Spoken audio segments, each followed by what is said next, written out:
In the neo-Gothic amphitheater of Princeton University, beneath stained glass, filtering an orange autumn light, 400 pairs of eyes scrutinized the stage where two men would face off in what the media had already dubbed the duel of the centuries. To the left stood Professor Lucian Voss, 54, a militant atheist in a tailored Armani suit, whose bestsellers like The Divine Illusion had shaken the churches.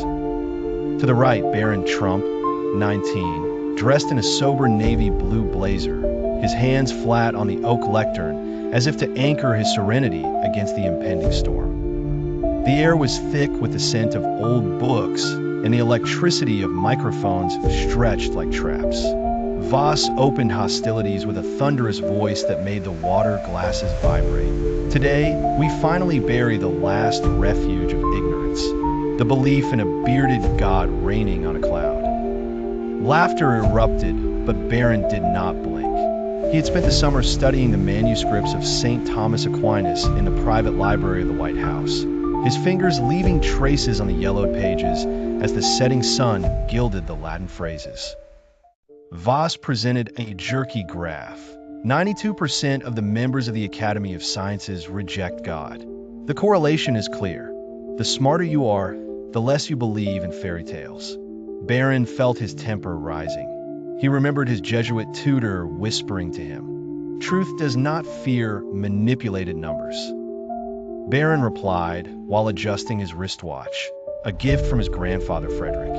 In 1927, when Heisenberg discovered the uncertainty principle, he wrote to Bohr that it confirmed his intuition of a transcendent order. Modern science was born in monasteries, Professor.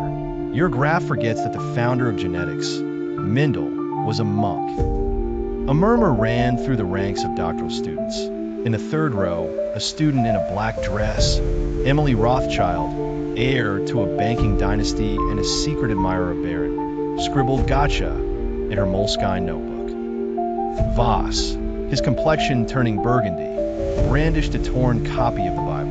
In this absurd book where a donkey talks and the earth is flat?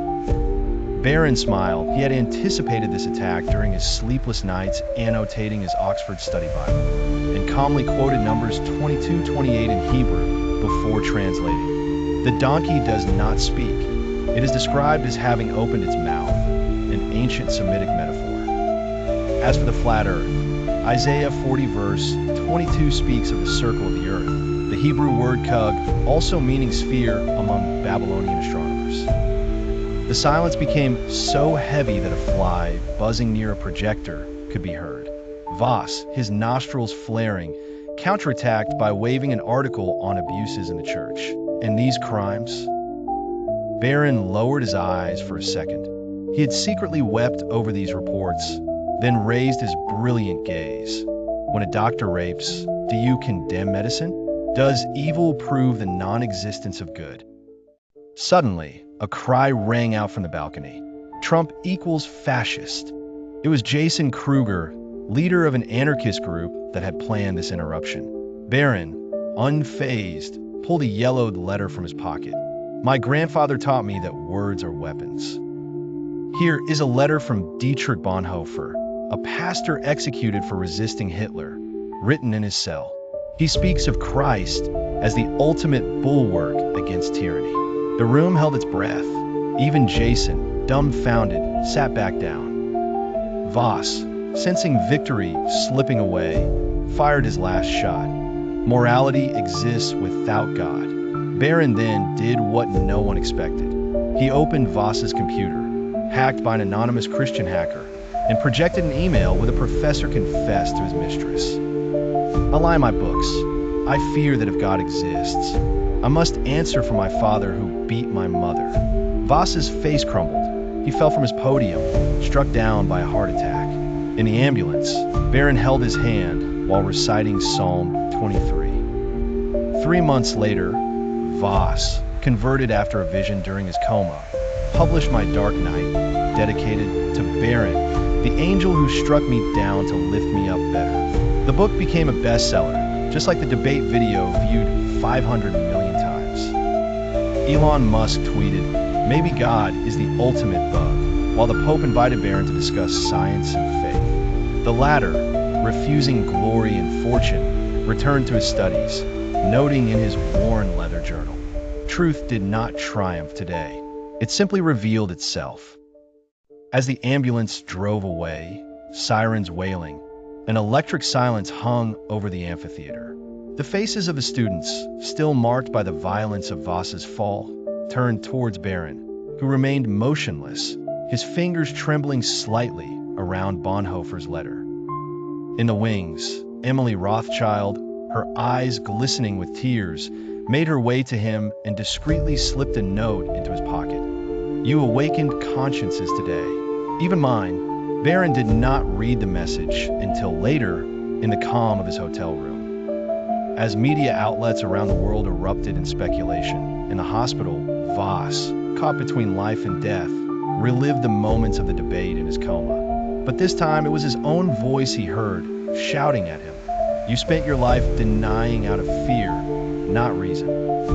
When he opened his eyes a week later, his first gesture was to ask for a Bible. Meanwhile, in the streets of New York, graffiti appeared, blending crosses and mathematical formulas, tagged by inspired anonymous artists. One of them, painted near Columbia University, summed up the shockwave. "Is God back? No, he never left." Barron, for his part, avoided the cameras and returned to Princeton the very next day, where he locked himself in the library. Barron did not go to study, but to pray before a stained glass window depicting Saint Michael vanquishing the dragon. No one knew what he murmured that day, but when the custodian came to close the place at dusk, he swore he saw a golden light enveloping the young man.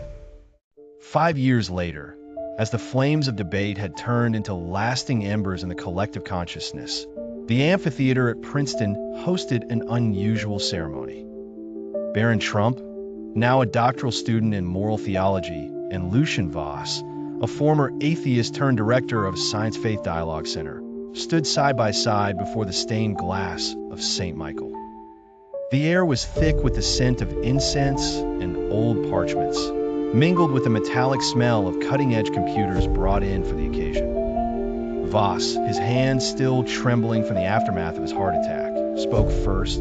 "The day I fell from that podium was the happiest of my life, for it is only when you hit rock bottom that you can see the stars." The crowd, composed of former detractors and disciples of both men, held its breath as Barron pulled from his pocket not a letter this time, but a manuscript, their joint book, The Ultimate Reality, which would become the cornerstone of a new intellectual movement. Among the audience, Emily Rothschild, now editor-in-chief of the New York Times, smiled as she recognized the Bonhoeffer quote in the foreword. Suddenly, a cry erupted from the balcony, the same one where Jason Kruger had once called Trump a fascist. But this time, it was a young voice trembling with emotion that shouted, "Thank you." Everyone looked up at the unknown young man, a quantum physics student holding against his heart a marked copy of My Dark Knight, as the setting sun streamed through the stained glass, casting a mosaic of light over the audience that seemed to draw a divine hand. Barron whispered into Voss's ear a phrase that only the old professor heard. "Truth never triumphs. Its enemies eventually die." That evening, as thousands around the world watched this historic moment live, an anonymous hacker, the same one who had once hacked Voss's computer, broadcast a simple image on all the campus screens. A cross formed by Euler's equation, E caret I pi plus 1 is equal to 0, captioned, "In the beginning was the Word." In his hotel room, Elon Musk, secretly attending the event, turned off his phone and knelt for the first time since childhood. The next morning, when the librarian came to open the doors, he found Barron asleep against the stained glass, a peaceful smile on his lips, his fingers still clenched around a worn copy of Pascal's Thoughts, open to the famous page on the wager. On the title page, a fresh handwritten inscription read, "Finus cornet opus, the end crowns the work." And somewhere in the universe, perhaps, an angel smiled,